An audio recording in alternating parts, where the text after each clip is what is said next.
करू नये अशी भूमिका मी या ठिकाणी मांडतो। आणि मला वाटतं की जे काही सभागृहात दोन्ही बाजूने जे झालेलं आहे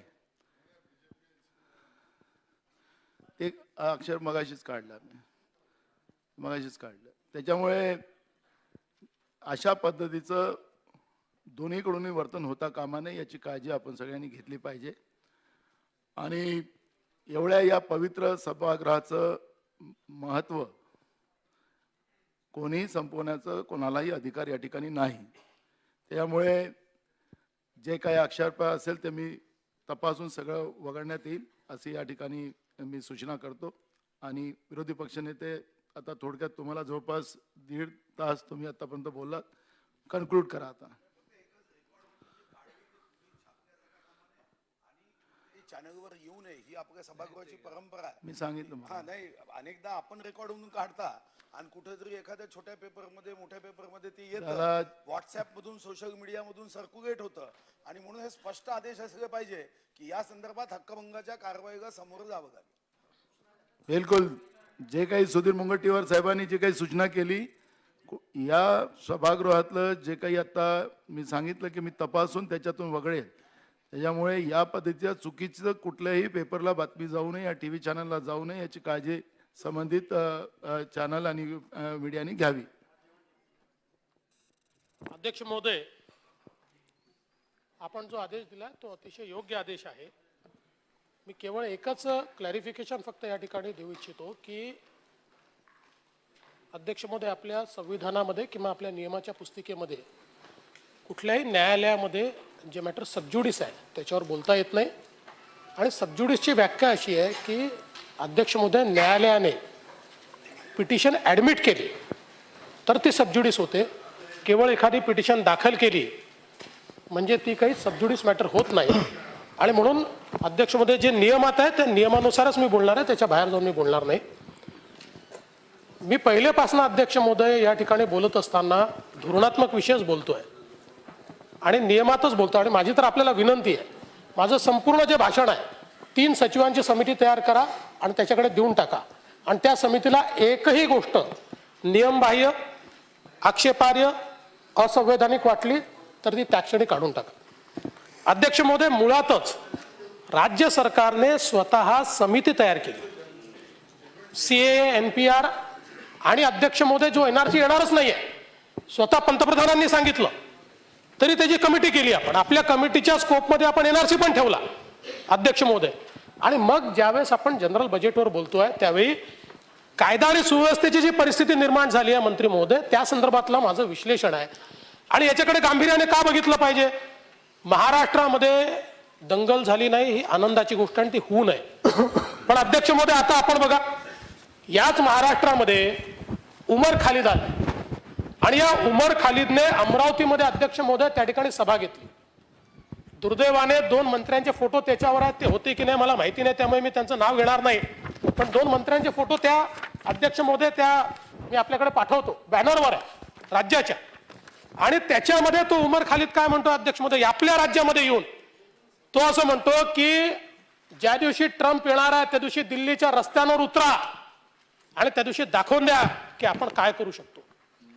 आज अध्यक्ष महोदय, सरळ सरळ ट्रम्प आल्यानंतर या देशाची मानहानी करण्याकरता, या देशात दंगे घडवून आणण्याकरता हा उमर खालिद या महाराष्ट्रात येऊन या ठिकाणी असं भाषण करतो, भडकवणारं भाषण करतो। अध्यक्ष महोदय, हा कायदा सुव्यवस्थेचा विषय नाहीये, याच्यावर कारवाई का नाही करत आपण? काय कारवाई केली याच्यावर अध्यक्ष महोदय? आणि म्हणून अध्यक्ष महोदय, माझा आक्षेप एवढाच आहे की आज कायदा सुव्यवस्था आपल्याला जर चांगली ठेवायची असेल तर अध्यक्ष महोदय, शासनाने हे सांगण्याची आवश्यकता आहे की अल्पसंख्याक समाजाला घाबरण्याची आवश्यकता नाही, कुठल्या समाजाला घाबरण्याची आवश्यकता नाही। सीएएच्या कायद्यामध्ये कोणाचीही नागरिकता जात नाही, नागरिकता मिळते। एनपीआर मध्ये नाही बाबा नव्हते, त्याच्यावर आपण रुलिंग दिलं नाही करताय, त्याच्यावर करत नाहीये, आपण कायदा सुव्यवस्थेवर करतोय। कन्क्लूड। आणि म्हणून अध्यक्ष महोदय, कायदा सुव्यवस्थेवरच करतोय। कायदा सुव्यवस्था चांगली राहण्याच्या दृष्टीने कन्क्लूड करा. गैरसमज दूर करणं, अल्पसंख्याक समाजाचे एनपीआरच्या संदर्भातले गैरसमज दूर करणं, आपण जी समिती केली आहे, आता मी त्या समितीच्या संदर्भात म्हणतो की त्या समितीमध्ये आपण हा निर्णय केला पाहिजे, एका दिवसात निर्णय केला पाहिजे की केंद्र सरकारने घोषित केलेला कोणाला एकही कागद मागितला जाणार नाही, हे जनतेमध्ये गेलं नाही पाहिजे. आज अध्यक्ष महोदय, या ठिकाणी राज्य सरकारला कायदा काय अडचण आहे, काय अडचण आहे? कन्क्लूड नाही, माझे अधिकार संपले असतील तर बसतो अध्यक्ष महोदय. कन्क्लूड करा. नाही, असं कसं चालेल? सगळे मंत्री बसून अशा प्रकारे डिस्टर्ब करणं असं कसं चालेल? कोण मंत्र्यांनी केलं? कोण मंत्र्यांनी केलं?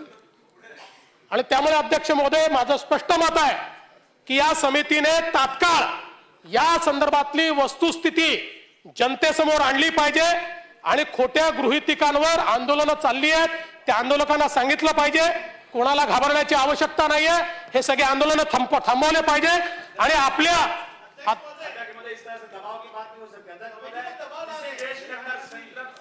अरे उन्हें कौन सा दबाव डाला? कुठला दबाव डाला? बैठो बैठो आप बैठो, आप बैठो, आपको बोलने नहीं देना.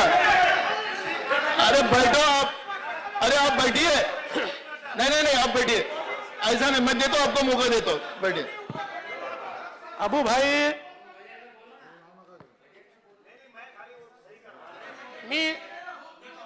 मी मराठीत बोललो त्यामुळे कळलं नहीं, नसेल नहीं, आप म्हणून हिंदीत कन्क्लूड करा, सांगतो कन्क्लूड करा. कि अल्पसंख्यक समाज में जो इसके बारे में कुछ गलत प्रचार हो रहा है उसको समाप्त करने की जिम्मेदारी सरकार की है.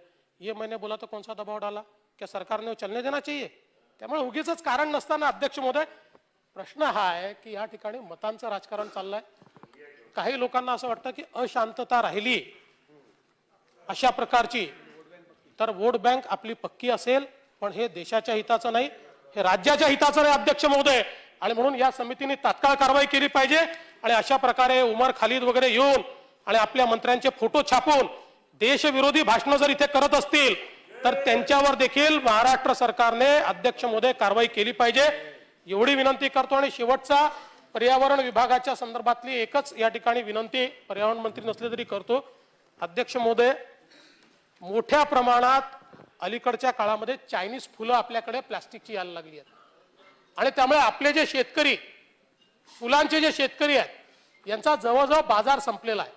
आज आपण कुठल्याही डेकोरेशन मध्ये जाऊन बघा, ही प्लास्टिकची फुलं त्या ठिकाणी असतात आणि त्यामुळे मोठे मोठे शेडनेट लावून जरबेरा वगैरे सगळे फुलं जे आपले शेतकरी अध्यक्ष महोदय त्या ठिकाणी तयार करतात त्याची मागणी संपलेली आहे.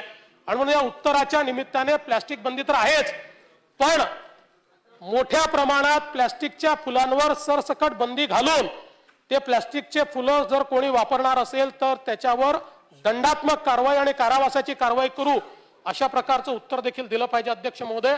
आणि म्हणून मी माननीय गृहमंत्र्यांना पुन्हा सांगतो की या ठिकाणी अशा प्रकारच्या प्रवृत्तीला जेरबंद करा, नाहीतर अशांतता राहील. कदाचित 2 मतं मिळतील पण आपला देश अशांत राहील, आपलं राज्य अशांत राहील. या दृष्टीने आपण कारवाई करावी ही माझी विनंती आहे.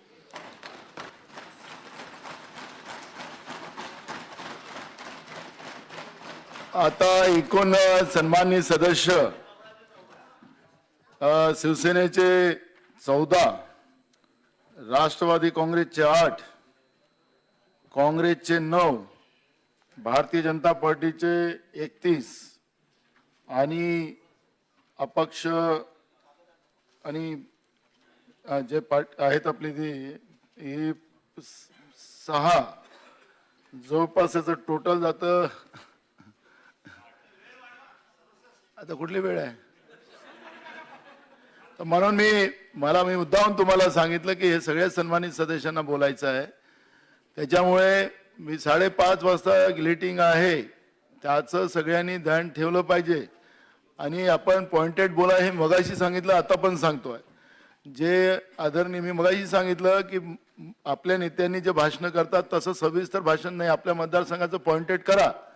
त्याच्यामुळे तुमच्या मतदारसंघात तुमचा फायदा होईल, तर त्याच्यामुळे तुमचा इकडे पुन्हा यायला संधी मिळेल सगळ्यांना, नाही तर या भाषणाने. त्याच्यामुळे मी आता बळवंत वानखेडे.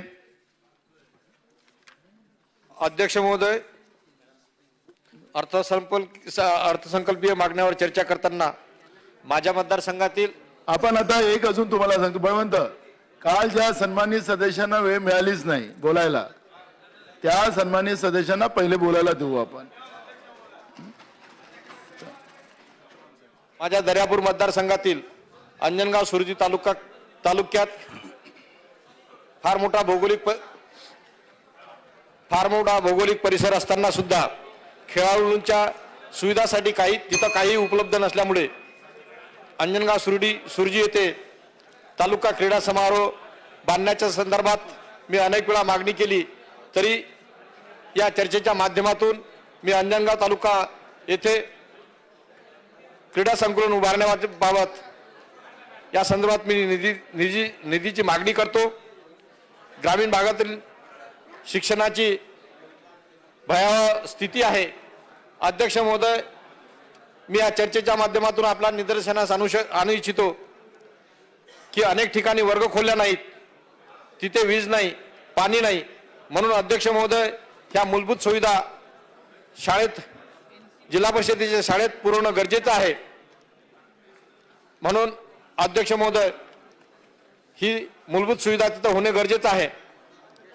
माझ्या मतदारसंघात गेल्या काही दिवसापासून शासनानं अनेक शाळा बंद केलेल्या आहेत. मी भुजबळाचं उदाहरण देईल. अध्यक्ष महोदय, तिथं 7 विद्यार्थी आहे आणि हे गाव शहराच्या टोकावर आहे आणि तिथं कुठलीही शिक्षणाची सुविधा नाही. हे सर्व असताना तिथली शाळा ही बंद केल्या गेली. तिथं आज 7 विद्यार्थी आहेत आणि अध्यक्ष महोदय, अपंग विद्यार्थी तिथं आहे आणि तोही आदिवासी समाजाचा आहे. त्याचं संपूर्ण शिक्षण हे या शाळा बंद केल्यामुळे त्याचं शिक्षण जाईल. म्हणून मी या प्रसंगी विनंती करतो की ती शाळा सुरू झाली पाहिजे. आरटीए, एकीकडे आरटीए अंतर्गत आपण शिक्षण हे सक्तीचं करत असताना आपण त्या मुलांना शिक्षणापासून वंचित ठेवतात. म्हणून ती शाळा सुरू झाली पाहिजे. अन्न नागरी पुरवठ्यावर बोलताना अध्यक्ष महोदय, राज्यात तसे मतदारसंघात स्वस्त धान्याच्या दुकानाची ई-पॉस मशीनद्वारे धान्याचं वितरण केले जाते, परंतु ग्रामीण भागात जे कामकरी आहेत, कष्टकरी आहेत, त्यांच्या हाताचे अंगठे उमटत नसल्यामुळे ते आज धान्यापासून वंचित आहेत. म्हणून अध्यक्ष महोदय, या निमित्तानं गोरगरीब वृद्धांना ते अन्नधान्य मिळालं पाहिजे. यासाठी आपण उचित पावलं उचलले गेली पाहिजेत. अध्यक्ष महोदय, सार्वजनिक आरोग्य विभागावर बोलत असताना आरोग्याची परिस्थिती अतिशय दयनीय आहे. आज आपण कोरोनावर फार मोठा इथं चर्चा करत आहोत. तो विषय भयानक आहे, परंतु अध्यक्ष महोदय, ग्रामीण भागात कर्मचारी नाहीत. 108 ही व्यवस्था पूर्ण कोलमडलेली आहे. तालुक्याच्या ठिकाणाहून शहरात किंवा इतर ठिकाणी जाण्यासाठी रुग्णांची व्यवस्था नाही. तसेच माझ्या मतदारसंघात अंजनगाव सुरजी येथे ग्रामीण रुग्णालय आहे. फार मोठ्या लोकसंख्येचं ते गाव आहे. आजूबाजूनही बरेच खेडे आहेत. ग्रामीण भागात आदिवासी लोक राहतात आणि त्यांना आरोग्याच्या सोयीसाठी उपजिल्हा रुग्णालय व्हावं ही अनेक दिवसापासून मी मागणी करत आहोत. म्हणून ग्रामीण रुग्णालयाचं उपजिल्हा रुग्णालय श्रेणीवर्धित व्हावं असा प्रस्ताव शासनाकडे आहे. तो शासनाला मंजूर करावा अशी मी याप्रसंगी विनंती करतो. महिला व बालविकास विभागावर बोलत असताना माझ्या मतदारसंघात मोठ्या प्रमाणात अंगणवाडी सेविकेचे पद रिक्त आहेत. ते तात्काळ भरण्यात यावे. भरती प्रक्रिया होणे गरजेचं आहे. अंगणवाडी बांधकामासाठी निधी आवश्यक आहे, कारण अनेक अंगणवाडी आजही भाड्याच्या किंवा इतर ठिकाणी किंवा समाज मंदिरात बसत आहेत.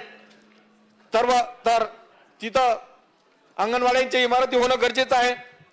अध्यक्ष महोदय, अंगणवाडीत मूलभूत सुविधा नाहीत, पाणी असेल, लहान मुलांसाठी शौचालय असेल, अशा अनेक बाबी तिथं अडचणीच्या आहेत. म्हणून या माध्यमातून मी आपल्याला विनंती करतो की अंगणवाडीत पूर्ण मूलभूत सुविधा निर्माण व्हाव्यात. तसेच अंगणवाडी सेविकेचा पगाराचा विषय आहे, त्यांच्या मानधनाचा विषय आहे, आशा वर्करचा मानधनाचा विषय आहे, ते बऱ्याच वेळेसपासून शासन स्तरावर प्रलंबित आहेत. म्हणून अध्यक्ष महोदय, तेही मार्गी लागण्याचं या माध्यमातून मी आपल्याला विनंती करतो. अध्यक्ष महोदय, राज्यात अनेक निराधार बालकाश्रम आहेत, परंतु या निराधार बालकाश्रमांना कुठल्याही बालकांच्या आश्रमांना जो त्याचा व्यवस्थापक असेल, अधीक्षक असेल किंवा कर्मचारी असतील, त्यांना एक पैशाचाही पगार नाही. म्हणून मी अध्यक्ष महोदय या निमित्तानं आपल्याला विनंती करतो की शासनानं हे जे निराधार बालकाश्रम आहेत त्याच्यावरचे जे कर्मचारी आहेत त्यांना पगाराची किंवा वेतनाची सोय करून द्यावी. पर्यटन विषयी मी बोलत असताना माझ्या मतदारसंघात लासूर येथे पुरातन मंदिर असून पुरातत्व विभागाच्या ताब्यात आहे. अध्यक्ष महोदय, सदर मंदिराच्या परिसर हा निसर्गरम्य असून विपश्यना केंद्राबरोबरच पर्यटन स्थळाचा विकास करण्याची मी मागणी या निमित्तानं करतो आहोत. अध्यक्ष महोदय, इतर बहुजन मागास कल्याण विभागावर बोलत असताना दर्यापूर विधानसभा मतदारसंघातील वसंतराव नाईक तांडा वस्ती सुधार योजनेअंतर्गत विकास कामाचे प्रस्ताव शासनाकडे सादर आहेत. या प्रस्तावास निधीसह मान्यता देण्याची मी या चर्चेच्या माध्यमातून मागणी करत आहोत. अध्यक्ष महोदय, ओबीसीच्या घरकुलाच्या संदर्भात मी वारंवार सभागृहात मागणी करत आहोत. अध्यक्ष महोदय, ओबीसी घरकुलची यादी खूप लांबच लांब आहे. काही गावात अजूनही एकही घरकुल मंजूर झाले नाही. काही ठिकाणी परिस्थिती फार भयानक आहे. सदन लोकांच्या घरकुलात नाव आहे. एवढेच नव्हे तर त्यांना घरकुलही भेटलेले आहे. परंतु अध्यक्ष महोदय, जे लोक गरीब आहेत, अपंग आहेत किंवा विधवा आहेत, अशा लोकांच्या घरावर छप्पर सुद्धा नाही आहे. म्हणून मी या निमित्तानं आपल्याला विनंती करतो की यांच्या घरकुलासाठी सरकार काही करणार की नाही याचा विचार होणं गरजेचं आहे. अध्यक्ष महोदय, त्यांना घरकुल मिळण्यासाठी एखादी स्वतंत्र व्यवस्था निर्माण करावी. जशी रमाई किंवा शबरी आहे तशी एखादं मंडळ या निमित्तानं स्थापन होऊन त्यांना त्यांच्या घरकुलाचा प्रश्न निकाली लावण्यात यावा. अध्यक्ष महोदय, मागच्या सरकारने सरपंचाच्या मानधनात वाढ करून त्यांच्या खात्यात पैसे जमा करतो, त्यांचं मानधन जमा करतो म्हणून असं आश्वासन दिलं होतं. परंतु अध्यक्ष महोदय, त्यांना आतापर्यंत त्यांच्या खात्यात एक पैसाही जमा झाला नाही. त्या मानधनाचं काय झालं? म्हणून या सरकारनं तरी त्या मानधनाकडे लक्ष देण्यात यावं अशी मी आपणास विनंती करतो. अध्यक्ष महोदय, हा जो अर्थसंकल्प आहे तो वंचित महिला, शेतकरी आणि वंचित घटकांना न्याय देणारा आहे. मी या निमित्तानं आदरणीय अजितदादांचे आभार मानतो. अजितदादांनी डोंगरी भागासाठी 1 कोटी मंजूर केले, 2 कोटी जास्तीचे मंजूर केले. पण दादा, मी मागणी केली होती ग्रामीण भागासाठी. ग्रामीण भाग अतिशय विस्तीर्ण आहे. जवळपास 200 ते 300 ग्रामीण खेडे यामध्ये असतात आणि हा विकास 3 कोटीत आपण दिले हे बरोबर आहे, म्हणून आभारी मानतो. पण 3 कोटीत होणे शक्य नाही. म्हणून ग्रामीण भागाचा कुठेतरी विचार व्हावा अशी मी या निमित्तानं विनंती करतो आणि ग्रामीण भागासाठी जास्तीचा निधी द्यावा अशी सुद्धा आपल्याला विनंती करतो आणि थांबतो. धन्यवाद. जयकुमार गोरे.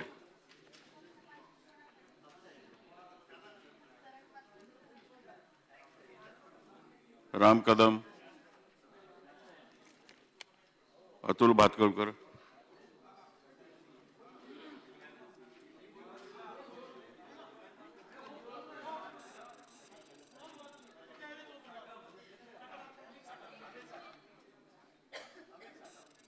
अमित साठव. अध्यक्ष महाराज, पर्यावरण आणि पर्यटन या दोन विषयांच्या मागण्यांवरती बोलण्यासाठी मी उभा आहे अध्यक्ष महाराज.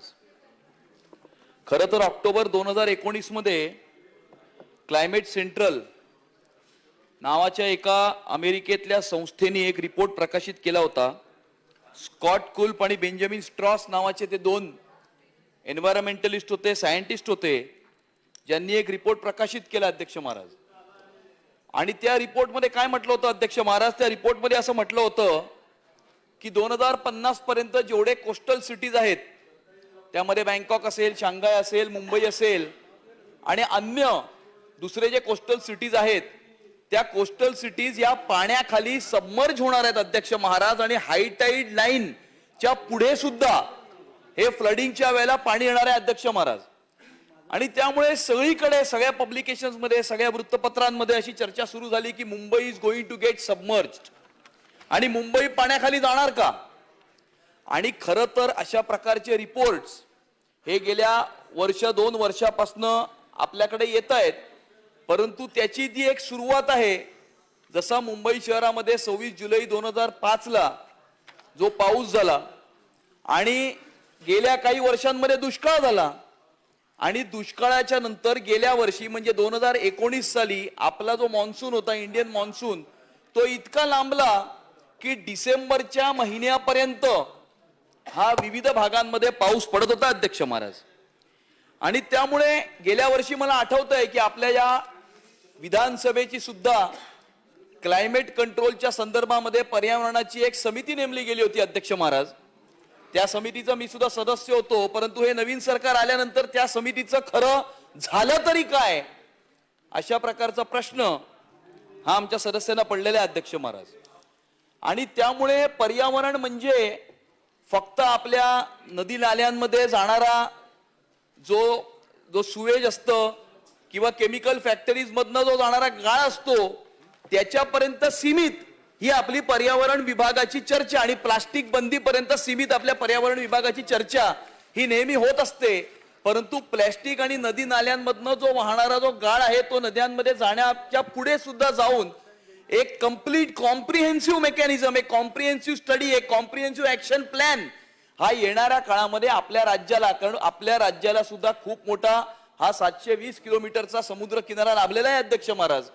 आणि त्यामुळे अशा समुद्र किनाऱ्याला आणि त्याच्या लगत असणाऱ्या संपूर्ण परिसराला, मग ते मुंबई असेल, ठाणे असेल, रायगड असेल, रत्नागिरी असेल, सिंधुदुर्ग असेल, अशा या पूर्ण कोकणच्या किनारपट्टीला हा जो धोका हा जो निर्माण झालेला आहे त्या दृष्टिकोनातनं पावलं उचलण्यासाठी आणि येणाऱ्या ज्या 30 वर्षाचं, 35 वर्षाचं किंवा 40 वर्षाचं जे काही प्लॅनिंग आहे ते करण्यासाठी आपल्या राज्यामध्ये अजूनपर्यंत कोणत्याही प्रकारची काहीही समिती नेमलेली नाहीये, कोणत्याही प्रकारचा ऍक्शन प्लॅन हा डिवाइस झालेला नाहीये.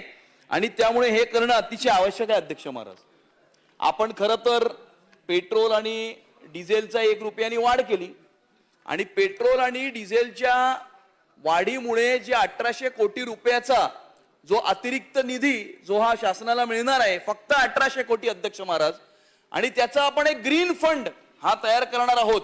आणि तो ग्रीन फंड तयार करण्यासाठी ही वाढ केलेली आहे असं या बजेटच्या भाषणामध्ये सांगण्यात आलं अध्यक्ष महाराज. खरं तर 1800 कोटी रुपये हा ग्रीन फंड साठी हा अत्यंत तुटपुंज निधी आहे आणि 1800 कोटी रुपयामध्ये पर्यावरणाच्या ग्रीन फंड मध्ये काहीही होणार नाही अध्यक्ष महाराज. त्याच्यामध्ये एक सरकारला, शासनाला सुचवू इच्छितो की या क्लायमेट कंट्रोल मेकॅनिझम मध्ये United Nations framework of climate change आणि कन्व्हेन्शननी घालून दिलेली त्याच्यामध्ये एक REDD plus REDD plus reducing emissions from deforestation आणि डिग्रेडेशन अशा प्रकारची एक मेकॅनिझम आहे, अशा प्रकारची एक इकॉनॉमिक टूल आहे अध्यक्ष महाराज, ज्याच्यातनं कोट्यावधी रुपयाचा ग्रीन फंड हा शासनाला निर्माण करता येतो अध्यक्ष महाराज. आणि तो कसा करता येतो? गेल्या शासनाच्या 5 वर्षाच्या कालावधीमध्ये सुधीर भाऊंच्या नेतृत्वाखाली, देवेंद्रजींच्या नेतृत्वाखाली या शासनाने जे 50 कोटी झाडं जी या संपूर्ण महाराष्ट्रामध्ये जी लावलेली आहेत, त्या प्रत्येक झाडातून 50 कोटी मधल्या प्रत्येक झाडातून ते झाड किती कार्बन क्रेडिट वाचवतं त्याच्या अनुषंगाने आंतरराष्ट्रीय बाजारामध्ये प्रत्येक झाड हे आपल्याला 1 पैसा कमवून देऊ शकतं अध्यक्ष महाराज. ऑन अन ॲव्हरेज वार्षिक एका झाडाचं उत्पन्न $10 ते $20 एवढं होऊ शकतं. एका झाडाचं $10 ते $20 उत्पन्न जर एका वर्षाला जर मिळालं तर 50 कोटी झाडातनं या शासनाला किती उत्पन्न मिळू शकतं अध्यक्ष महाराज, हे मोजायला आपल्याला मला वाटते कॅल्क्युलेटर लागेल.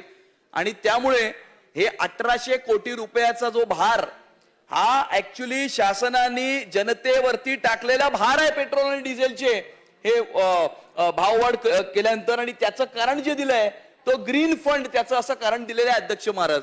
आणि त्यामुळे ही भाववाढ मागे घेऊन रेड मेकॅनिझमच्या माध्यमातून शासनाने लावलेली 50 कोटी झाडं ही रेड मेकॅनिझमच्या माध्यमातून त्या झाडातनं शासनाला हा पैसा कमावता येतो आंतरराष्ट्रीय बाजारपेठेमध्ये अध्यक्ष महाराज. आणि त्यामुळे माझी अशी विनंती राहील की 1 रुपयाचा भार कमी करून रेडच्या माध्यमातून हा ग्रीन फंड हा शासनाने उभारला पाहिजे अध्यक्ष महाराज. दुसरं अध्यक्ष महाराज, पर्यटन विभागावरती असं म्हटलं गेलंय की 1000 कोटी रुपयाचं वरळीला संकुल उभारलं जाईल अध्यक्ष महाराज. परंतु वरळी डेअरीची जी जागा आहे ती 14 एकरची जागा आहे, मोठी जागा आहे.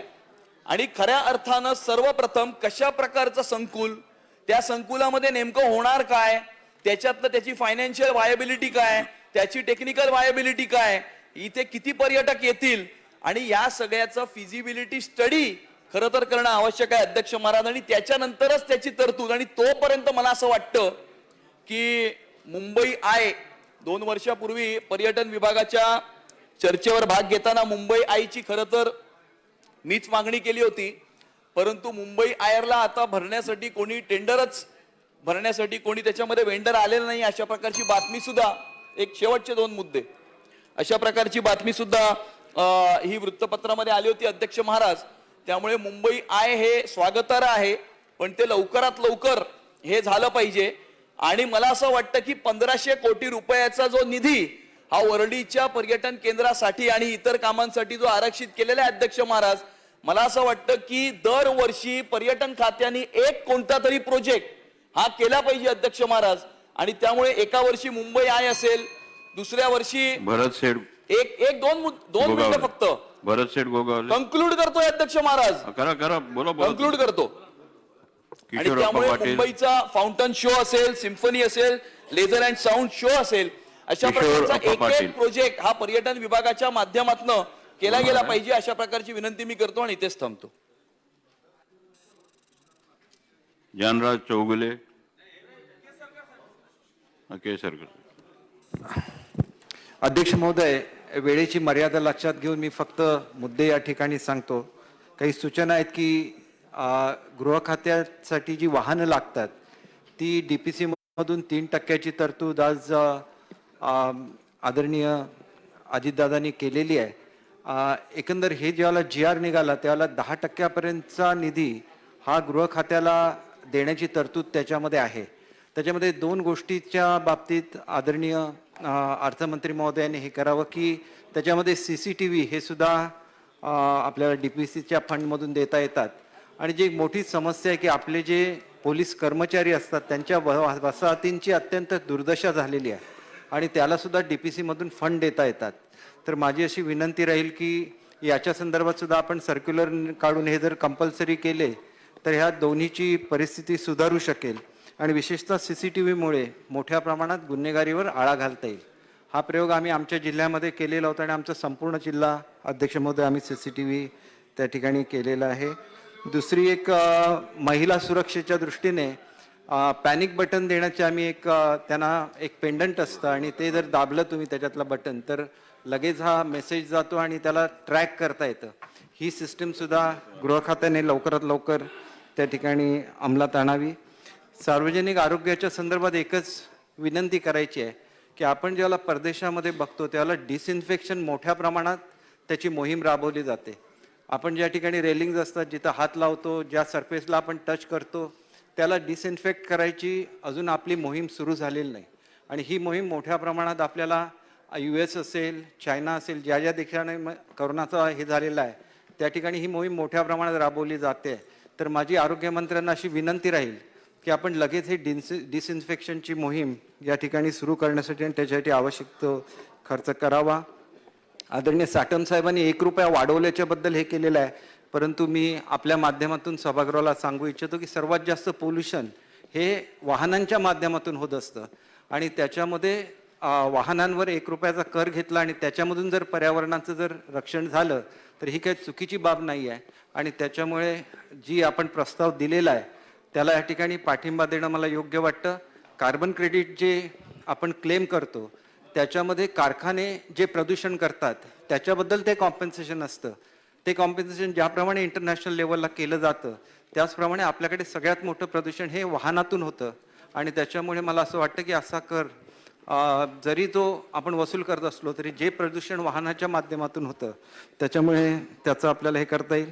एकच विनंती या निमित्ताने शिक्षण विभागाला करायची आहे की इंटरनॅशनल आपण जे स्कूल्सची संकल्पना होती याच्यामध्ये तुम्हाला जर असं वाटत असेल की त्याच्यामधलं जो सिलेबस आहे तो ऑब्जेक्शनेबल असेल तर तो बदलावा, परंतु ज्या ठिकाणी सिलेक्शन झालेलं त्या जिल्हा परिषदेच्या शाळा आहेत आणि त्याच्यामुळे त्या शाळांची निवड कायम ठेवावी आणि इंटरनॅशनल दर्जाचं शिक्षण हे त्यांना द्यावं. शेवटची एक सूचना छोटीशी आहे की मला या ठिकाणी पर्यटन मंत्र्यांना सांगायचं आहे की आपलं जे मुंबई आयचा जो कन्सेप्ट आहे याच्यामध्ये एक सूचना ही MTDCकडे काही वर्षापूर्वी आलेली होती आणि त्याच्यामध्ये जे दोन्ही साईडला पिलर्स असतात त्याचा जर कमर्शियल वापर बिल्डिंग म्हणून करता आला आणि मधल्या ह्याच्यामध्ये करता आलं मुंबई आय तर त्याच्यामधून आपल्याला एकतर रेव्हेन्यू जनरेशन करता येईल आणि मुंबई आय ही कन्सेप्टसुद्धा आपल्याला प्रत्यक्षात मुंबईमध्ये आणता येईल, जेणेकरून लंडनला गेल्याप्रमाणे आपण ज्याप्रमाणे लंडन आयमध्ये बसतो त्याप्रमाणे मुंबईच्या नागरिकांना ही सुविधा आणि हे प्रेझेंटेशन MTDCकडे ऑलरेडी 10-15 वर्षापूर्वी केलेलं होतं. आपण ते पुन्हा एकदा मागवून घ्यावं, त्याचा अभ्यास करावा अशी विनंती आहे. मी आदरणीय अजितदादांची या ठिकाणी अभिनंदन करतो की त्यांनी 3500 कोटी रुपये सागरी महामार्गाला दिलेले आहे, परंतु त्याच्याबरोबरच मला अशी सूचना करायची आहे की ज्याला आपल्याला सागरी महामार्गाच्या माध्यमातून पर्यटनाची वृद्धी करायची असेल त्याला वीज आणि पाणी दोघांची सोय करायला लागते. आपण ज्याला पूर्वी अर्थमंत्री होता त्याला आपण एक समुद्राला जाणारं तिलारीचं पाणी अडवलेलं होतं आणि ते पर्यटनाला देण्याची आपली स्कीम होती, ती तुम्ही वेंगुर्ल्यापर्यंत त्या काळात मंजूर केलेली होती. ही जर तारकर्लीपर्यंत गेली तर ह्या भागामध्ये 15 लाख पर्यटक येतात आणि तारकर्ली आणि देवबागमध्ये जे पर्यटक येतात त्यांना खारं पाणी प्यायला लागतं, कारण पाण्याचा जास्त उपसा केला की ते सलाईन वॉटर होतं आणि त्याच्यामुळे खात्याने सुद्धा याचा विचार करावा आणि ते एक्सटेन्शन आहे ते त्याला मंजुरी देण्याबाबत आवश्यक त्या सूचना पाणीपुरवठा खात्याला देण्यात यावा. आणि त्याचबरोबर एक विनंती अशी सुद्धा आहे की कोकण ग्रामीण पर्यटन हे कोकणातल्या सर्व जिल्ह्यांसाठी एक स्कीम होती, या स्कीमसाठी सुद्धा योग्य तो निधी देण्यात यावा, कारण ग्रामीण भागामधलं जे पर्यटन असतं त्याची जी छोटी छोटी कामं असतात ही कोकण ग्रामीण पर्यटनामधून होत असतात, त्याच्यामुळे त्याला सुद्धा निधी द्यावा अशी विनंती करतो आणि माझे 2 शब्द संपवतो.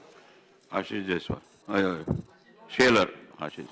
अध्यक्ष महोदय, आज आपण विभागशाह या सर्व विषयावर आपली चर्चा त्या ठिकाणी करतो. अध्यक्ष महोदय, पर्यटन मंत्री, सन्माननीय पर्यटन मंत्री इथे आहेत आणि त्यामुळे माझी अपेक्षा आहे की या सगळ्या विषयाला त्यांच्या उत्तरामध्ये ते न्याय देतील अशा पद्धतीची माझी अपेक्षा आहे. अध्यक्ष महोदय, मुंबईमध्ये 2 मोठ्या योजना सरकारच्या वतीने घोषित केल्या. योजना जर शहराच्या आणि राज्याच्या हिताच्या आहे तर त्याला विरोध करण्याचं काही कारण नाही, आमची तीच भूमिका अध्यक्ष महोदय. पण अध्यक्ष महोदय, प्रश्न जे उपस्थित होतात त्यामध्ये शहरातल्या पर्यटनाच्या 2 योजना, ज्यामध्ये एक मुंबई 24/7 नाईट लाईफ आणि मुंबई आय. अध्यक्ष महोदय, माझ्या हातामध्ये 11 जानेवारी 2020चा मुंबई महानगरपालिकेचा रिपोर्ट आहे. अध्यक्ष महोदय, मुंबई 24/7 आणि नाईट लाईफच्या माध्यमातून मंत्री महोदयांची कल्पना अशी आहे की मुंबईमध्ये रोजगाराची निर्मिती व्हावी, मुंबईमध्ये पर्यटक येण्यात वाढवावे आणि एका अर्थाने सामान्य मुंबईकराला सुद्धा त्रास न होता गेटेड कम्युनिटीमध्ये त्या पद्धतीच्या मॉल्स आणि मिल प्लॅनमध्ये ते सुरू करावं. आणि अध्यक्ष महोदय, खऱ्या अर्थाने सगळ्यात जास्त गेटेड कम्युनिटीमध्ये असलेली रेस्टॉरंट्स पब वगैरे जी आहे ही कमला मिलमध्ये आहे. कर्मधर्म संयोगाने तो विभागही आपल्या मतदारसंघामध्ये आहे. आणि अध्यक्ष महोदय, मनामध्ये ज्या वेळेला शंका येते की ज्या वेळेला 18 जानेवारीच्या दरम्यान मंत्री महोदय सरकारच्या वतीने मुंबई नाईट लाईफच्या योजनेची घोषणा झाली, एक दिवस पुढे मागे असेल, आणि अध्यक्ष महोदय 26 किंवा 27 जानेवारी पासून आपण ती योजना कार्यान्वित करणार होतो. त्यावेळेला अध्यक्ष महोदय हा प्रश्न मी उपस्थित केला की सगळ्यात जास्त रेस्टॉरंट्स पब्स डिस्कोस पण असतील किंवा मॉल असतील, माझं वाक्य पूर्ण ऐकून घ्या, हे कमला मिलमध्ये आहेत. आणि त्यामुळे अध्यक्ष महोदय कमला मिलचा प्रश्न हा वेगळा आहे. कमला मिलच्या पूर्ण परिसरामध्ये मोठ्या प्रमाणात FSIचं व्हायोलेशन झालं, घोटाळा झाला. हा ज्या वेळेला वन अबाउट द पब ला आग लागली त्याही वेळेला मी म्हटलं होतं. आणि अध्यक्ष महोदय, मुळातच कमला मिल आणि तिथे झालेलं बांधकाम किंवा तिथे झालेलं कमर्शियल हे सर्व काही IT च्या नावावर FSI घेऊन, इन्फॉर्मेशन टेक्नॉलॉजीच्या नावावर FSI घेऊन तिथे बांधकाम झालं. IT चा पत्ता नाही. आणि अध्यक्ष महोदय, ऑफिसेस पण आली ती IT सोडून आली. अध्यक्ष महोदय, 18 तारखेला जानेवारीच्या दरम्यान मंत्री महोदय घोषणा करतात आणि संयोग असा आहे की त्याच्या अगोदर एक आठवडा आधी माझ्या हातामध्ये तो रिपोर्ट आहे. 11 जानेवारी 2020 ला मुंबई महानगरपालिका त्या सगळ्या IT नावाने यूज करणाऱ्या कमला मिलच्या पूर्ण व्हायोलेशन ऑफ FSI वर रिपोर्ट देतात एक आठवड्या आधी. अध्यक्ष महोदय, आमच्या मनात शंका येते की IT च्या नावावर तर घोटाळा झालाच, पण आता टुरिझमच्या नावावर जो व्हायोलेशन ऑफ FSI झालाय त्याला कुठे रेक्टिफाय करण्याची भूमिका तुमच्या मनात नसेल तर ती स्पष्ट करण्याची आवश्यकता आहे. आणि आमच्या मनात शंका आहे. याचं कारण असं, रिपोर्ट असं सांगतं की कमला मिलमध्ये 11 स्ट्रक्चर प्रिमायसेसमध्ये आहेत. Total buildable FSI 95,281 square metre आहे आणि व्हायोलेशन 95,281 पैकी जवळजवळ 22,658 स्क्वेअर मीटर, याचा अर्थ जवळजवळ 2.5 लाख फूट कमला मिलमध्ये व्हायोलेशन ऑफ FSI अनधिकृत बांधकामाचं आहे. BMCचा रिपोर्ट सांगतोय. अध्यक्ष महोदय, आग लागून वन अबाउट द पब मध्ये आणि बाजूबाजूला 14 लोक गेली, 14 लोक मृत्युमुखी पडली. आणि अध्यक्ष महोदय, एन्क्रोचमेंट केवळ त्यातला आपण म्हणू की जो फायरशी कन्सर्न आहे, अशा फायरशी concern FSI violation 11,362 square metre म्हणजे जवळजवळ 1.25 लाख फूट हे बांधकाम कशावर झालं? Fire passages, fire escape balconies, fire ducts, common lobbies. याचा अर्थ फायर डक्ट आणि फायर एस्केप वर सुद्धा 1.25 लाख फूट बांधकाम झालं. आणि तिथे अनधिकृतरित्या ऑफिसेस, रेस्टॉरंट्स, मॉल्स आणि त्या ठिकाणी डिस्को किंवा पब आणि रेस्टॉरंट्स असतील. अध्यक्ष महोदय, जवळजवळ 11.93% FSIचं व्हायोलेशन हे केवळ फायर साठी आवश्यक असलेल्या गोष्टींवर झालं. आणि महानगरपालिका म्हणते, however considerable time has elapsed and the action in the various violation remains to be initiated. अजून फायर सेफ्टी नॉर्मच्या वर अनधिकृत झालेल्या बांधकामावर आम्ही अजून ऍक्शन घ्यायची बाकी आहे. 11 जानेवारी 2020चा BMCचा रिपोर्ट सांगतो 1.25 लाख फूट केवळ फायरवर, 2.5 लाख फूट सर्व दूर व्हायोलेशन ऑफ FSI. त्या कमला मिलमध्ये नाईट लाईफ सुरू करून आपण मुंबईकरांचं जीवन सुरक्षित करणार आहोत का, हा आमचा प्रश्न आहे. आमचा प्रश्न हाही आहे, IT च्या नावावर त्यांनी 4 FSI घेतला आणि ऑफिसेस बांधले. आता टुरिझमच्या नावावर हे व्हायोलेशन रेक्टिफाय आणि रेग्युलराइज करण्याचा प्रयत्न तर कोणाचा नाही आहे ना. प्रशासनाने आणि सरकारने त्याची भूमिका स्पष्ट करावी. अध्यक्ष महोदय, मुंबई आहे, योजना चांगली आहे, मुंबईत झालं पाहिजे. मला माहित नाही बांद्रा रेक्लेमेशनच का, सन्माननीय दादांनी घोषणा केली आणि सांगितलं मुंबई आहे, मुंबईत येणार, स्वागत आहे. बांद्रा रेक्लेमेशन मध्येच करायचं आपल्याला. माझ्या मतदारसंघात आहे, आपण करताय, मुंबईचं हित आहे, राज्याचं हित आहे, हरकत नाही. पण अध्यक्ष महोदय, यांनी टेंडर फ्लोट केले, टेंडरला कोणी आलं नाही. 6 मार्च पर्यंत लोकांना सांगितलं, 6 मार्च पर्यंत कोणी टेंडरला आलं नाही आणि आता अध्यक्ष महोदय 20 मार्च पर्यंत वेळ वाढवली. अध्यक्ष महोदय, माझ्या हातात रिपोर्ट आहे. 1 एकर जागेवर सरकार मुंबई आय प्रपोज करतं, याचा अर्थ सरकारला मुंबई आय करायची आहे का, हा प्रश्न आहे. लंडन आय असेल, दुबईचं व्हील असेल, तर अध्यक्ष महोदय लंडन आयचं केवळ आपण घेतलं तर 7 मिलियन व्हिजिटर्स हे जर आपण पकडले तर त्याला 767 टॉयलेट लागतील, 1200 युरिनर लागतील, 2000 गाड्यांचं पार्किंग लागेल. आणि एवढं सगळं जर करायचं असेल ते आय धरून, तर national building code of CPWD, ministry of housing and urban अफेअर्सच्या नॉर्म्स नुसार तुम्हाला 14.22 एकर जागा लागेल. हे सगळे 1 एकर मध्ये कसं बसवणार? हे दिव्य तुम्ही 1 एकर मध्ये कसं बसवणार? जो सिलिंग बांद्राला वरडीवरून उतरतो तिथे जर 2000 गाड्यांची पार्किंग कुठे करणार? रोज 7 मिलियन व्हिजिटर्स आले तर त्यांची जागा कुठे असणार? वांद्र्यातल्या आमच्या नागरिकांमध्ये असंतोष निर्माण होतोय की अगोदरच बांद्र्यात 3-4 मोठी हॉटेल्स, ते सिरॉकच्या जागावर ताज हॉटेल अजून येत आहे, ताजचं हॉटेल अजून आहे, आणि त्यामुळे तिथे जर एखादा कार्यक्रम असला तर सिलिंग पर्यंत ट्रॅफिक जाम होतं. आता हे मुंबई आहे सुद्धा जर तुम्ही जे 14 एकर मध्ये लागेल असं त्या ठिकाणी नॅशनल बिल्डिंग कोड म्हणतं, ते तुम्ही 1 एकर मध्ये आणणार म्हणता, याचा अर्थ तुमची घोषणा फसवी आहे. तुम्हाला हे करायचं नाही. करायचं असेल तर नॉर्म प्रमाणे करावं लागेल, आणि म्हणून तुम्हाला त्या ठिकाणी कॉन्ट्रॅक्टर समोर येत नाही, अशा पद्धतीचं त्या ठिकाणचं चित्र आहे. शेवटचा मुद्दा अध्यक्ष मी मांडतो. शालेय शिक्षण मंत्री इथे आहेत, चांगलं काम करतायत. त्यांनी केलेल्या कामाची सुरुवाती चांगली आहे, पण अध्यक्ष महोदय सरकारने 5 दिवसाचा आठवडा केला, शिक्षकांसाठी का नाही केला? आणि म्हणून अध्यक्ष महोदय, मुंबईत काही बोर्डाच्या शाळा त्या पद्धतीने ते करतात, इंग्रजी शाळा 5 दिवस चालतात, पण मराठी शाळा चालवणाऱ्या सरकारी निमसरकारी शाळांना 5 दिवसाचा आठवडा करणं ही काळाची गरज आहे. अध्यक्ष महोदय, संच मान्यतेचे निकष बदला, चर्चा झाली. कारण आम्हाला कलेचा शिक्षक हवा, क्रीडेचा शिक्षक हवा. 1ली ते 9वी साठी 20 विद्यार्थी, 6वी ते 8वी साठी 25 विद्यार्थी. त्या ठिकाणी ज्या वेळेला तत्कालीन मंत्री म्हणून मी काम करताना त्याच्यावर स्थगिती दिली होती. अध्यक्ष महोदय, आपण स्थगिती उठवलीत, पण संच मान्यतेचे निकष बदलले नाहीत. आपण तातडीने संच मान्यतेचे निकष बदला. अध्यक्ष महोदय, तत्कालीन मंत्री सुधीर मुनगंटीवार यांनी बाल संगोपनाची रजा 180 दिवसाची दिली, पण संस्था चालक काय म्हणतात अध्यक्ष महोदय? रजा हक्क म्हणून मागता येणार नाही. आता बाल संगोपनाची दिलेली रजा सुद्धा हक्क म्हणून मागता येणार नसेल तर त्याची कार्यवाही करण्यासाठी समिती आपल्याला नेमावी लागेल. आपण ती समिती नेमली पाहिजे, ही आमची अध्यक्ष महोदय विनंती आहे. अध्यक्ष महोदय, शेवटचा मुद्दा मांडतोय.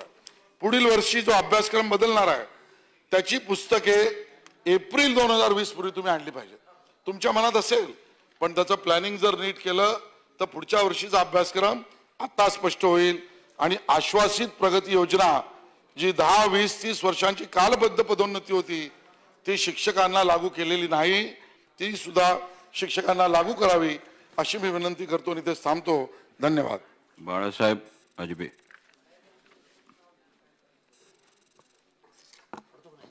अध्यक्ष महोदय, आज मी सन 2020-21च्या अर्थसंकल्प हा सर्वसामान्य नागरिक, महिला व शेतकरी वर्गासाठी समर्पित असा अर्थसंकल्प सादर केल्याबद्दल माननीय राज्याचे माननीय उपमुख्यमंत्री अर्थमंत्री अजितदादा पवार यांचे मनपूर्वक आभार व्यक्त करतो. आज मी येथे अर्थसंकल्पीय अनुदानाच्या मागण्यावर चर्चेत सहभागी होण्यासाठी उभा आहे. सार्वजनिक आरोग्य विभागाच्या विषयावर बोलताना मी सार्वजनिक आरोग्य विभागाच्या माननीय मंत्री महोदयांचे प्रथम हार्दिक आभार मानतो की त्यांनी नवीन निर्मित झालेल्या माझ्या मतदारसंघातील शिरूर तालुक्यातील 30 खाटांच्या ग्रामीण रुग्णालयाला त्या ठिकाणी प्रशासकीय मान्यता मिळवून दिली.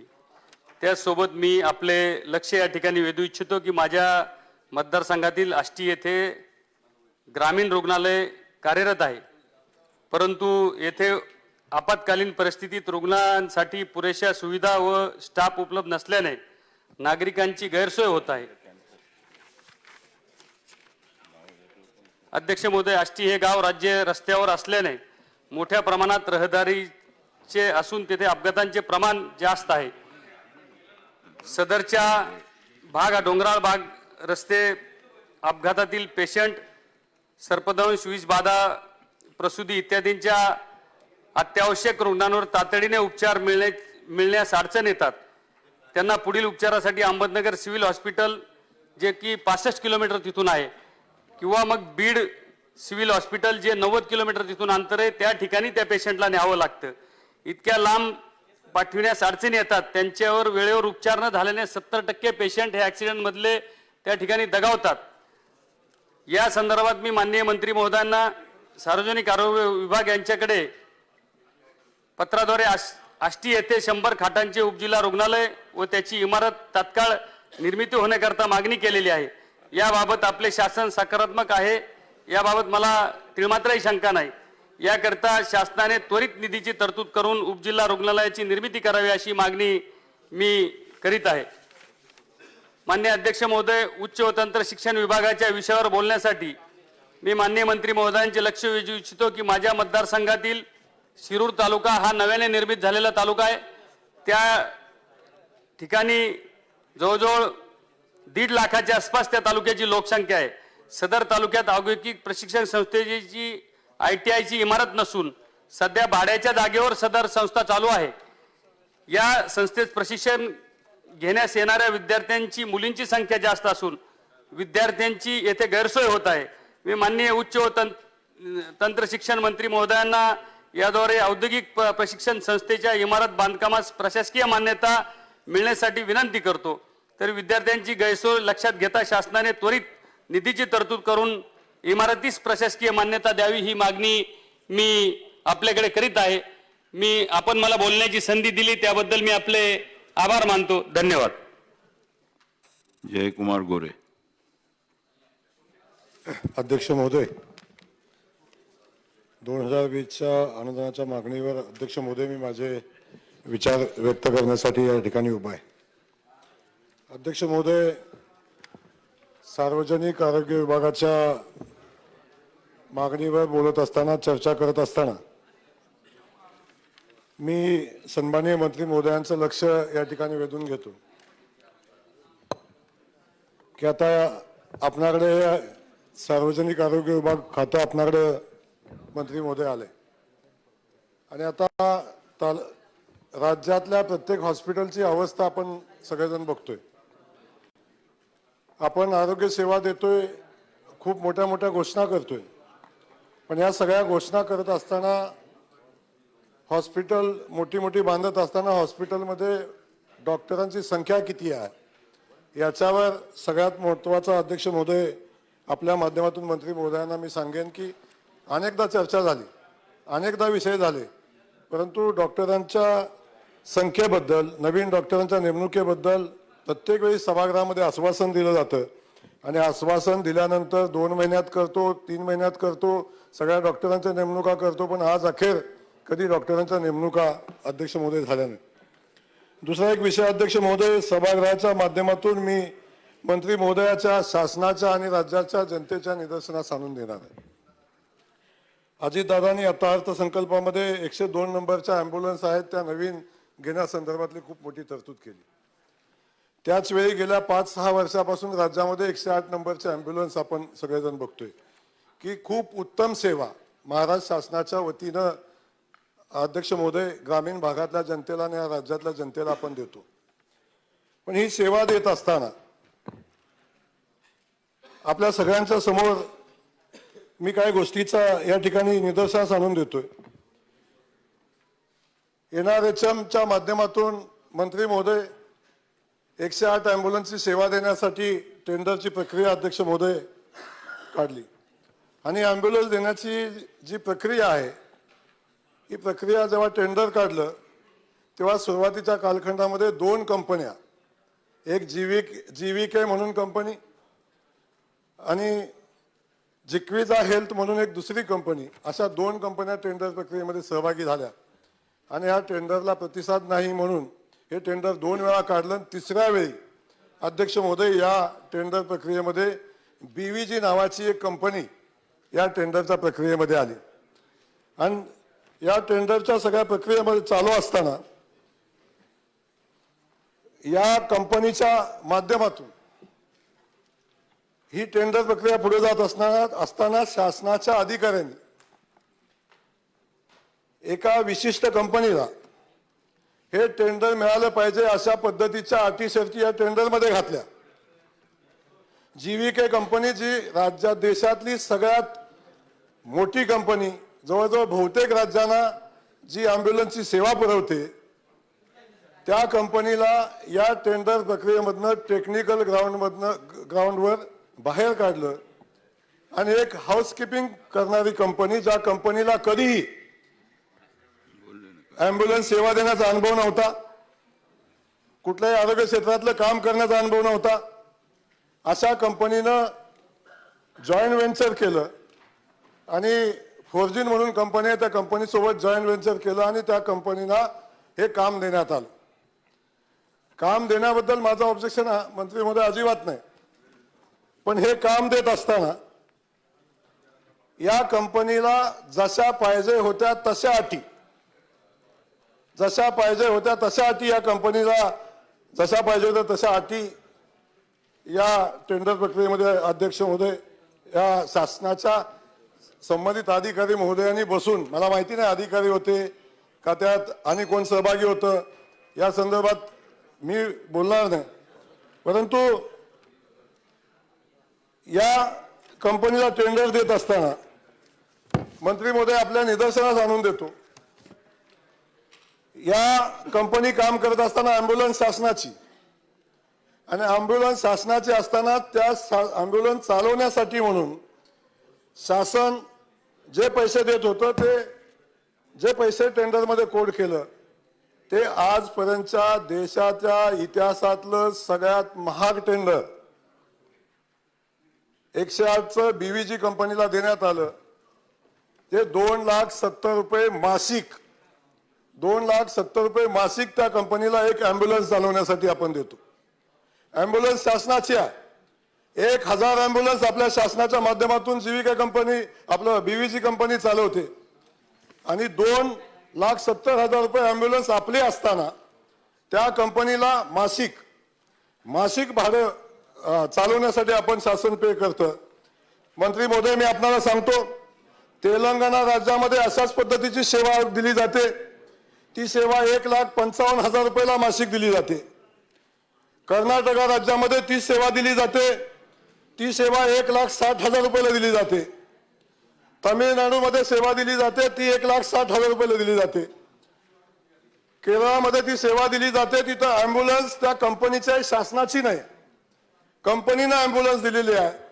त्या कंपनीला 2,54,000 रुपयाला कंपनी ॲम्ब्युलन्स स्वतःची घेऊन शासनाला सेवा देते. दिल्लीमध्ये तीच या कंपनी जीव्हीके म्हणून कंपनी 1,95,000ला चालवते, हे टेंडर चालवते. पंजाबमध्ये तर हीच ॲम्ब्युलन्स सेवा 1,40,000 रुपये दिली जाते.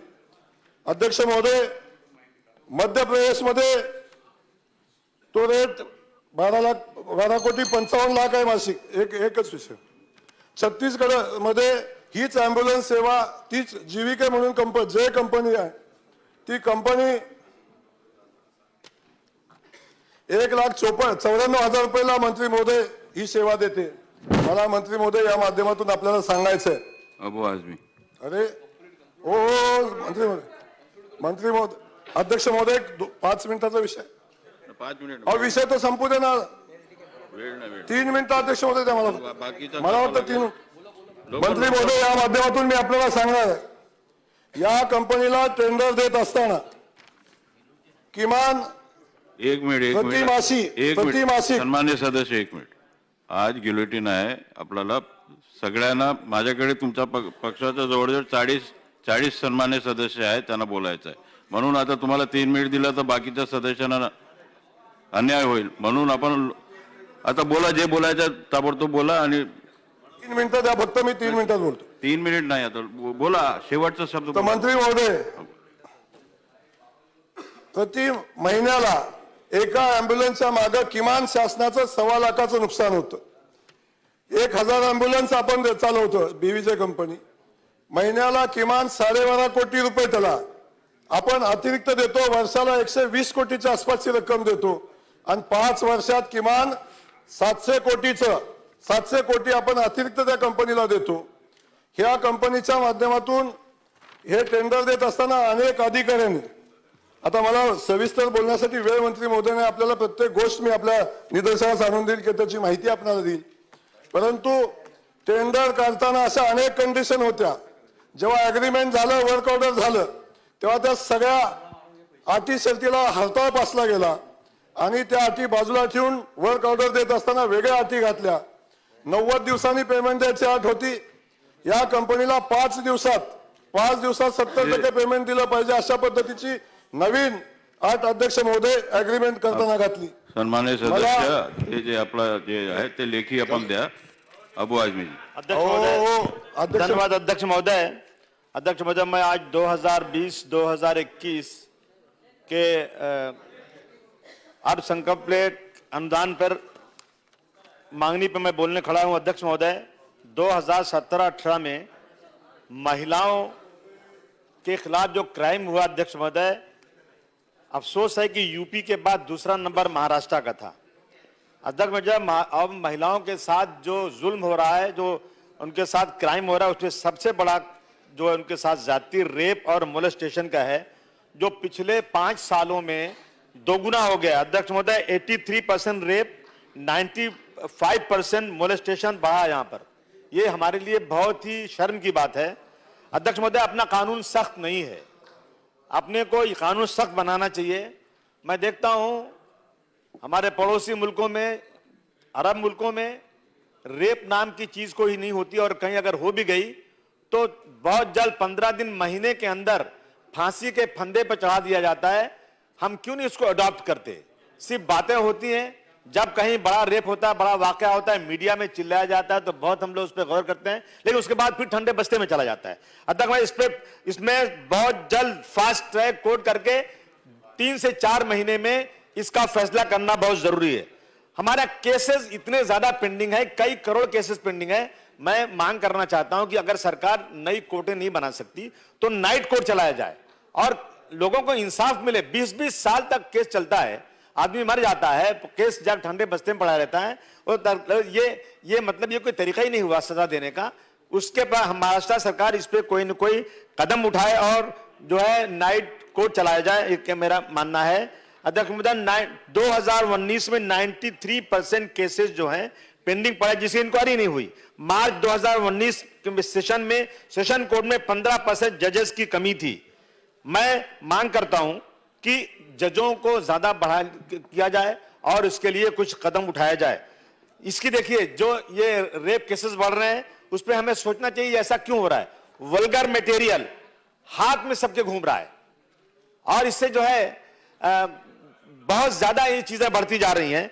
इस पे रोक लगाने का कोई न कोई तरीका सरकार को निकालना जरूरी है.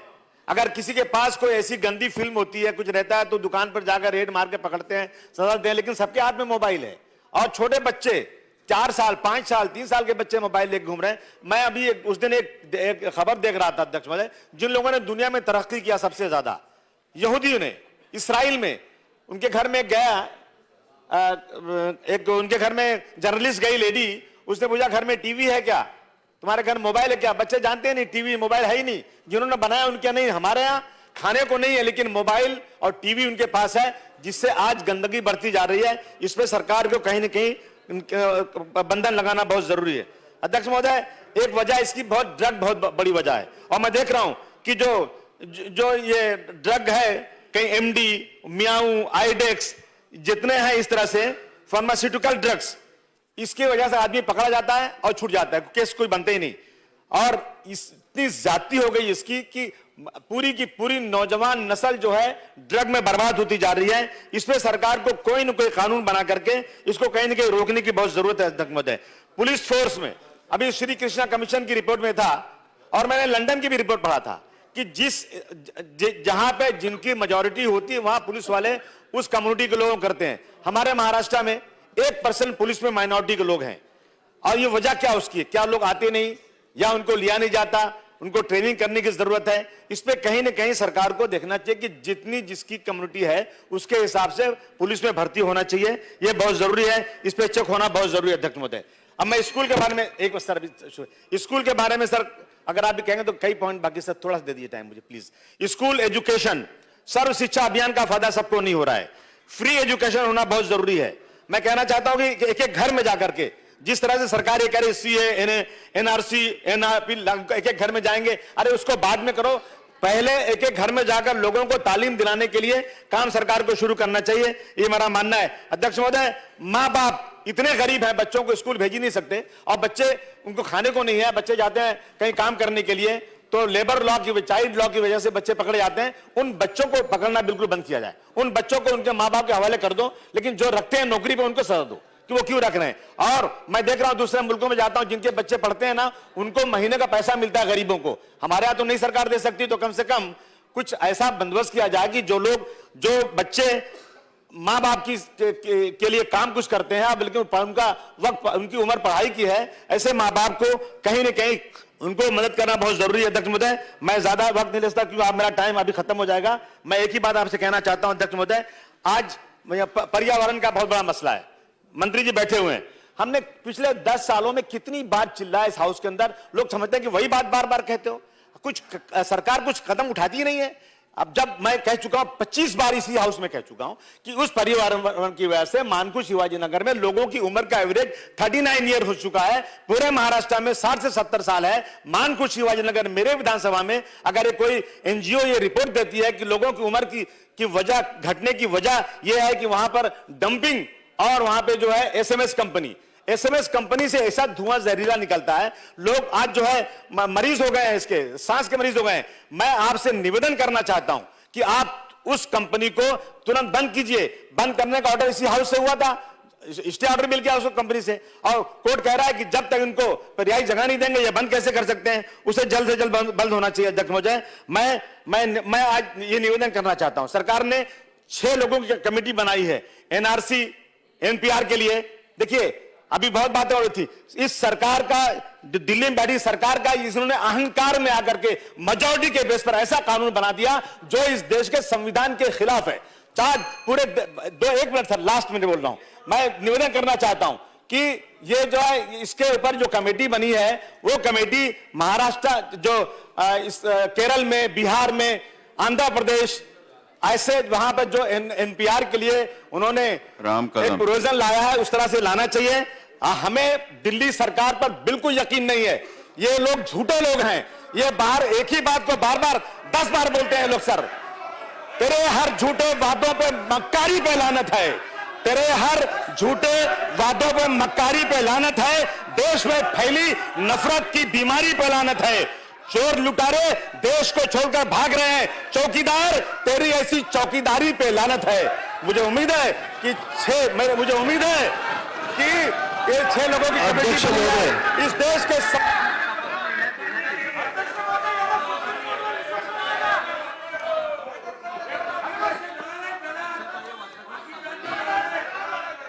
काय म्हणतो पाटील साहेब, बोला काय बोलायचं। माननीय अध्यक्ष महोदय, 1 मिनिट बसा बसा। ज्या वेळेला विधानसभेमध्ये मागण्यांवर चर्चा विरोधी पक्षनेत्यांनी सुरू केली आणि गृह विभागाच्या चर्चेमध्ये कायदा सुव्यवस्थेला धरून जेव्हा त्यांनी हे मुद्दे मांडले त्यावेळेला प्रचंड गदारोळ झाला। मग विधानसभा अध्यक्षांकडे मीटिंग झाली आणि असं ठरलं की आता ह्या विषयावर कोणी बोलायचं नाही। हे कसं काय बोलतायत, काय चाललंय? नाही बसा बसा बसा। म्हणजे विधानसभा अध्यक्षांनी दिलेल्या निर्णयाच्या विरुद्ध लावणार का? नाही बस बसा बसा बसा बसा। नाही आपण बसा, पहिले बसा बसा आपण।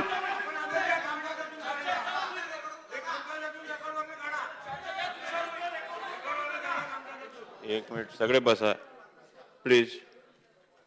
आपल्याला जे काही आक्षेपार्ह असेल ते मी काढणार, ठीक आहे सर। अध्यक्ष महोदय, या ठिकाणी समाजवादी पार्टीचे नेता अबू आझमी यांनी ज्या संदर्भामध्ये वक्तव्य करून ते समाजवादी पार्टीचे नेते नसून पाकिस्तानचे प्रवक्ते आहेत या आविर्भावामध्ये जे विधान केलं त्याचा निषेध करून मी बोलायला सुरुवात करतो। नाही हे काढा सगळं, हे सगळं जे बोलले विषय, आपण विषयावर बोला। निषेध करून बोलायला सुरुवात करतो। बोला बोला। पाकिस्तानचे प्रवक्ते अशा भाषेत बोलतात अबू आझमी। अरे तुम्ही बसा। या देशावर प्रेम नसेल तर पाकिस्तानमध्ये जाऊन राहा। अरे अरे इतना ही प्यार है तो पाकिस्तान में जाके रहो। अबू आजमी बैठिए आप।